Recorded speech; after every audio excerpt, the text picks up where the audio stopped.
আমি আল্লামা দেলোয়ার হোসেন সাইদের ওয়াজ শুনেছি। তার প্রত্যেকটি মোনাজাতে ওয়াজ মাহফিলের তিনি এইভাবে দোয়া করেছেন, আল্লাহুম্মা ওয়াজাল আখিরা কালামিনা ইনদাল মাউত, আল্লাহ মৌতের সময় কালেমাটা আমাদের মুখে জারি করে দেবেন।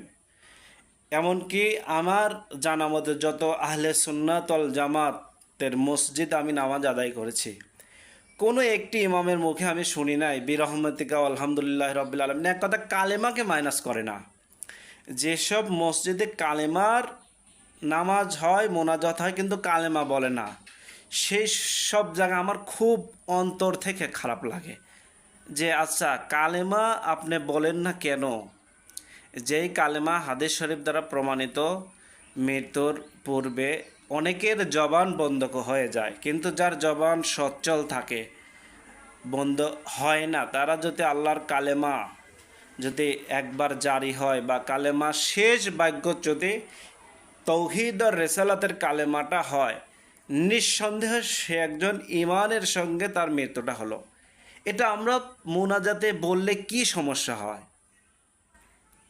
এটার একটা বিষয় আছে, আমি ফুরফুরা শরীফের পীরজাদা আব্বাস সিদ্দিক হুজুরের মুখ থেকে শুনেছি। সেটা হচ্ছে, হুজুর এক জায়গায় ওয়াজ করেছেন যে সমস্ত নবী রাসূল কালেমার দাওয়াত নিয়ে এসেছেন, আদম আলাইহিস সালাম থেকে শুরু করে ঈসা আলাইহিস সালাম পর্যন্ত সমস্ত নবী রাসূল কালেমার দাওয়াত দিয়েছেন, এবং নবীদের কালেমা আর আল্লাহর কালেমা একই সাথে ছিল, লা ইলাহা ইল্লাল্লাহ, আদম শফিউল্লাহ, ঈসা রুহুল্লাহ, এরকম সমস্ত যে যে নবী ছিল তার কালেমা আল্লাহর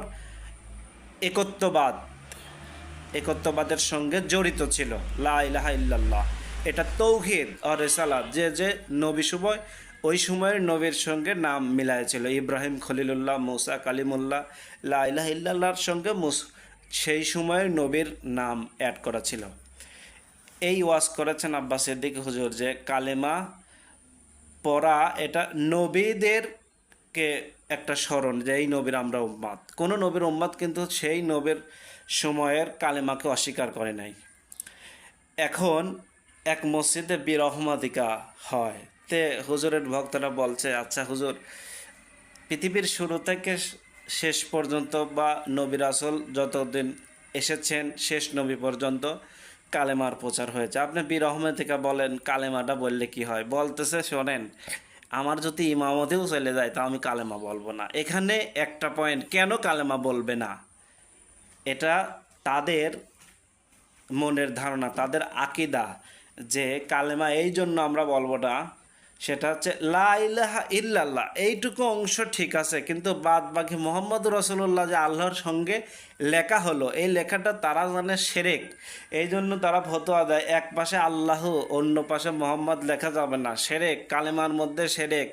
এই জন্য সাবধান, মোল্লা মুন্সিদের হতে সাবধান। ওই সকল মোল্লা মুন্সি মোল্লাদের হুজুরদের ভক্ত হন যার নবীর কালেমাই স্বীকার করতে চায় না, কারণ সে জানে তাওহীদের কালেমার সাথে মোহাম্মদ রাসূলুল্লাহ কালেমা যদি লাগায় তাহলে শিরক হয়ে যাবে। এরাই তাদের ভিডিওতে পাওয়া যায়, বিশেষ করে আহলে হাদিস পন্থী যেনারা আছেন তারা এই বক্তব্য দেয়।